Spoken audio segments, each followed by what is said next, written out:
Would you say that your childhood or early on played a lot to do with Oh yeah. with how you reacted to relationships later on? Yeah. I don't want to be like I had daddy issues, but I think I had daddy issues. I think we all have that. I think we've established that on Offbeat Podcast. Let's be clear. Both males and females can have daddy and mommy issues. It's not just females. Okay. 100%. Yep.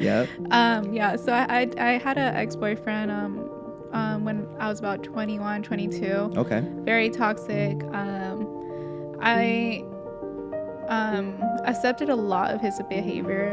He was being very toxic towards me. It just felt normal. Yeah. He was calling me names. He was always calling me the B word. At some point, he was telling me that he felt like hitting me. Wow. And sometimes I would not be at all, and he would just be like, I just want to hit you. So I felt like that was a sign that I was going to go towards an abusive relationship. Yeah. And starting to see the red flags. Yeah. And I think that's why I was like, okay, I'm going to leave because I don't want to get hit, So I went to my dad and told him about that experience, because my dad also would call me the B word. He would call me, pig, and, a lot of harsh words. And, I told my dad about what this guy, how this guy was towards me. And he was like, no, you can't accept that. And I was like, well, the thing is, I thought it was normal because that's how you were towards me. Yeah. And that's how he was. I was living with him at the time. Yeah. He would call me the B word. He would call me a pig and all that stuff. And he's like, well, I could do that because I'm your dad. I'm like, I got really, upset. And I was like, no, you can't do that because you're my dad. Yeah. You shouldn't do that. I was like, it's reflecting on my relationship. And, I walked out. And after a couple of days, he called me and he was like, you know what, you're right.